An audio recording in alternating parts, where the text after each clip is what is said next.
ஏன் தெரியுமா? வெள்ளை சர்க்கரை என்பது விஷம். பாருங்க, வெள்ளை சர்க்கரை வாங்கவே கூடாது. அச்சு வெல்லம், உருண்டை வெல்லம், பனங்கருப்பட்டி, பஞ்சாமிர்தம், தேனு, சப்பாட்டா பழம் இதெல்லாம் சாப்பிடுங்க, நல்லது. வெள்ளை சர்க்கரை கெட்டது.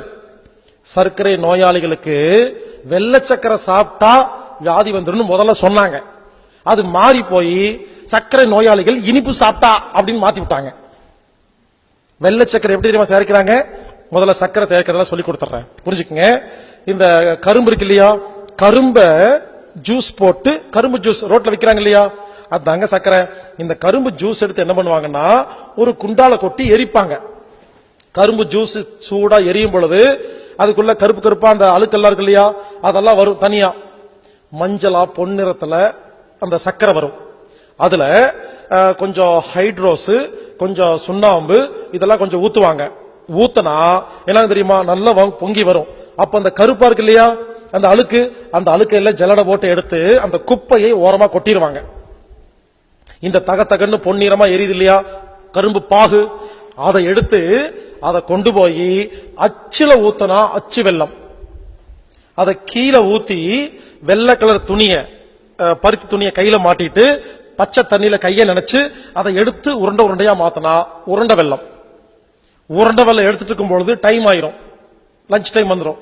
இவங்க போயிட்டு வரக்குள்ள காஞ்சு போயிரும். காஞ்சு போனதெல்லாம் தட்டினாங்கன்னா அதுக்கு பேர் நாட்டு சக்கரை. இதே பனம் மரத்துல வர அந்த பால் எடுத்து அதுல தேங்காய் எண்ணெய் ஊத்தினா பனம் கருப்பட்டி. புரிஞ்சுக்குங்க, இப்படிதான் சுகர் தயாரிக்கிறாங்க. சோ பனங்கருப்பட்டி தான் இருக்கிறதுலயே ரொம்ப ரொம்ப ரொம்ப நல்லது. அடுத்தது அச்சு வெல்லம், உருண்டை வெல்லம், நாட்டு சக்கரை.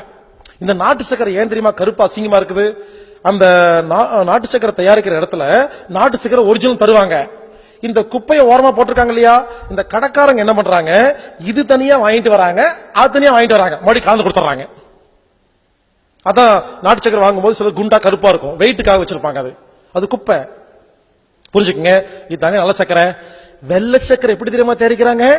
இந்த நாட்டு சக்கரை இருக்கு இல்லையா, அது பாவு உருவாகுது இல்லையா, அதை எடுத்துட்டு போய் அதுல ஏகப்பட்ட கெமிக்கல் எல்லாம் கொட்டி, சல்பர் அப்படிங்கிற மிக கொடுமையான ஒரு கெமிக்கலை கொட்டி, அதை விடுங்க, சுடுகாட்டில் இருக்கிற எலும்பெல்லாம் இருக்கு இல்லையா, இந்த சுடுகாட்டுல அடிக்கடி தோண்டி தோண்டி வேற பணம் புதைக்கும் போது பல எலும்பெல்லாம் இருக்கு இல்லையா, இதெல்லாம் மூட்டை கட்டி வச்சிருப்பாரு அந்த வெட்டியான்.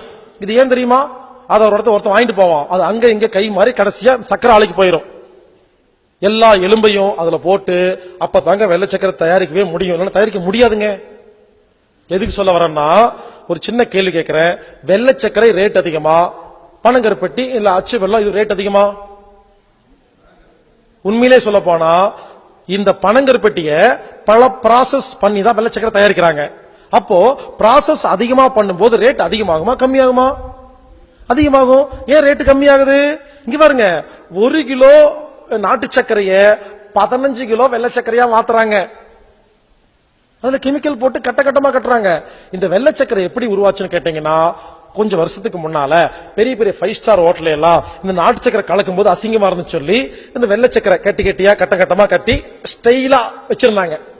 அது ஃபேஷனா போய் கடைசியில கவர்மெண்ட் எடுத்து அதை வியாபாரம் பண்ண ஆரம்பிச்சிருச்சு. புரிஞ்சுக்குங்க, வெள்ளை சக்கரை வாங்காதீங்க, வீட்டுல வெள்ளை சக்கரையே வச்சுக்காதீங்க. அச்சு வெல்லம், உருண்டை வெல்லம், பனங்கருப்பட்டி, பஞ்சாமிர்தம், தேனு, சப்பாட்டா பழம் இதெல்லாம் நல்லதுங்க. வெள்ளை சக்கரை கெட்டது. எதுக்கு சொல்ல வந்தா பாருங்க.